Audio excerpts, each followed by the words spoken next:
Hello and welcome to a very special edition of Santa Monica Weekly. I'm Naiva Reynoso, and on today's show we're going to talk to Santa Monica City Manager Rick Cole. Thanks for having us. I'm delighted to have you. So you've been very active with the city's recently adopted top priorities, one of which is mobility. Talk to us about why that is so important for the city of Santa Monica. Well, a one-word answer is traffic. But obviously it's more complicated and more exciting an opportunity than just dealing with the traffic congestion, which is all over Los Angeles, but particularly here on the west side. The opportunity that we have in Santa Monica in our little 8.3 square miles is not to solve the regional traffic problem, but to give our residents, our visitors, and the people who work here real options. And that's really a game changer. We have the expo coming next spring, which is going to give us an opportunity to connect up with the whole regional rail system that's emerging to serve our county. We have the bike share program where we're the first in the region to offer people an opportunity, a very convenient, point-to-point, very affordable way of getting around if they want to do it on two wheels. We're improving our pedestrian amenities so that it's easier and safer to get around on foot. We're revamping our bus system, the famous Big Blue Bus, and we're of course cooperating with the Metro Bus, which also serves our city. And so all of these are going to give an opportunity for people to have a range of choices. They don't have that range now. It's either get in the car or wait for the bus. Right. Now people are going to have a huge range of choices, including things like our taxis, Uber, Lyft, and ultimately driverless cars. And you mentioned Breeze Bike Share, which did recently launch. How does that work for people that may be a little timid or scared about the process? It is about as easy as it is to fall off a bike, to get on the bike, and the Breeze Bike Share program. These are second generation bike share programs. A lot of folks have traveled to other cities in the East Coast of America or even in Europe, and they've ridden on the first generation of those bikes. Ours actually have onboard GPS and computers. They're very durable bikes, and the computers are encased in hard surface, so they're going to take a lot of beating. And what it means is you go and you swipe your card if you've gotten a card, or you go to the bike station and put your credit card in, and you can get on that bike. You don't have to do anything special. There's a built-in bike lock. You ride to where you want to go. You find a bike rack, any bike rack, you lock it to that bike rack, and you're done. No fuss, no muss. If you do a monthly pass, you get an hour every single day to ride that bike.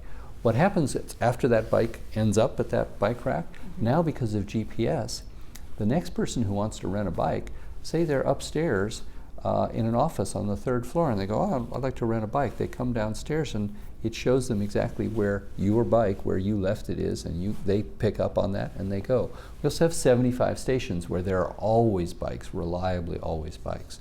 So it's really been designed with the user in mind. This is a very seamless, very user-friendly system. And I understand that the Breeze Bike Share is also going to work seamlessly with Big Blue Bus and Expo Light Rail.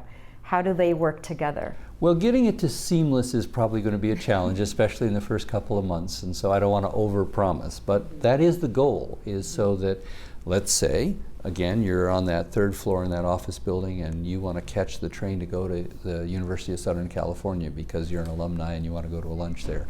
So you go on your phone, you find where the bike is, you get on that bike, you take it to the expo station, you lock it in one of the bike stations, which is right there. You get on Expo and you head off. Now you're coming back. Maybe you're not going back to the office. Maybe now you're going home.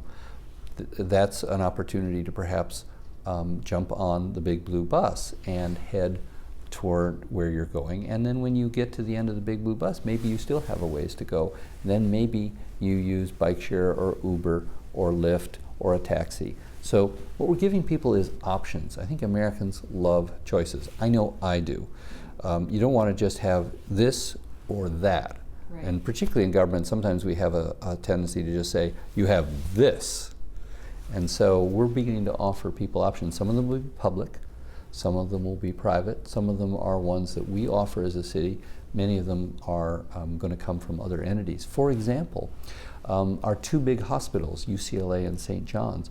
They're going to create an all-electric shuttle that will allow their doctors, their nurses, their staff, and maybe even their patients to get off of the Expo line at 17th Street, hop on that all-electric, probably silver shuttle, and they'll be there in 5 minutes to the door of the clinic or the hospital ward where they're headed. These are the kind of opportunities that Bike Share, our Big Blue Bus revamp, and Expo open up all kinds of other ways of getting around. Ultimately, that is going to improve our traffic situation and give people an alternative to being stuck in traffic. Right, and then when you have a Breeze Bike Share, or when you're part of the program, you don't necessarily have to buy a bike or store a bike. You're in essence borrowing a bike from this program. Or even if you have a bike at home that you love riding on weekends, but you don't want to necessarily take it to your office every time that you want to go have lunch at noon. But at noon you say, oh, let's try that new restaurant that's 6 blocks over. And 2 or 3 of you can grab 2 or 3 of those Hulu-sponsored very visible green bikes, jump on them, head over, leave them there, come get back on them when you're done.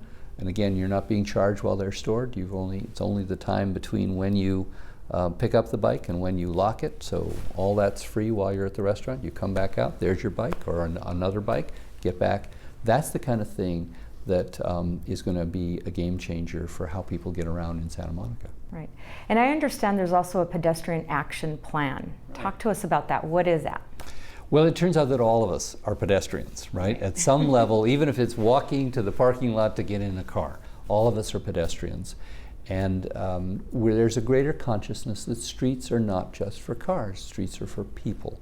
So the Pedestrian Action Plan is a very common sense, down-to-earth, modern approach to making walking in our community safer for kids, for adults, for senior citizens.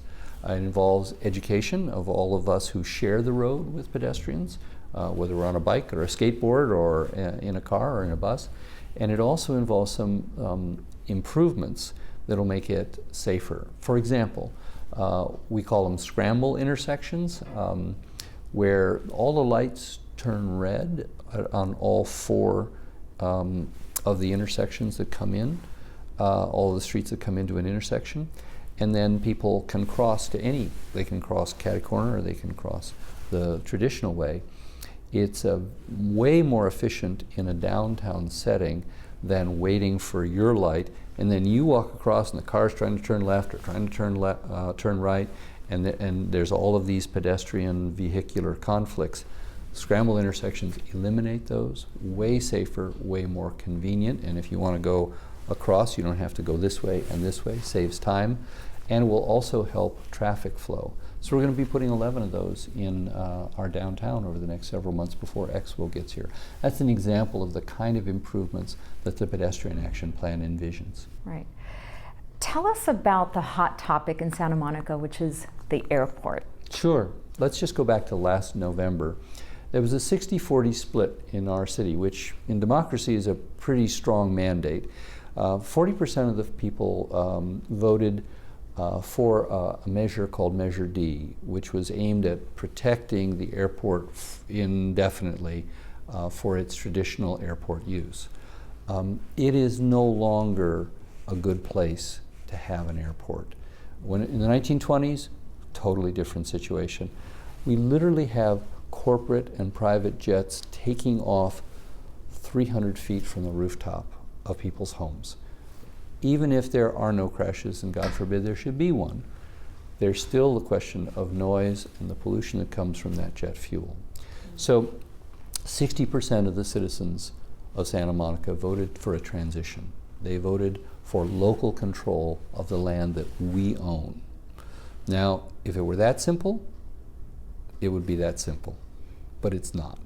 The Federal Aviation Administration, the FAA, is in charge of airports all around the country, and they don't like people to close airports. Right. Because there are complaints about airports pretty much everywhere. They have not recognized 2 very salient things about Santa Monica. One is it's an obsolete airport, it's a dangerous airport, and it's not good for human health. So they have yet to come around to that. The second thing that they don't fully recognize is it's our land, and it really should be controlled locally.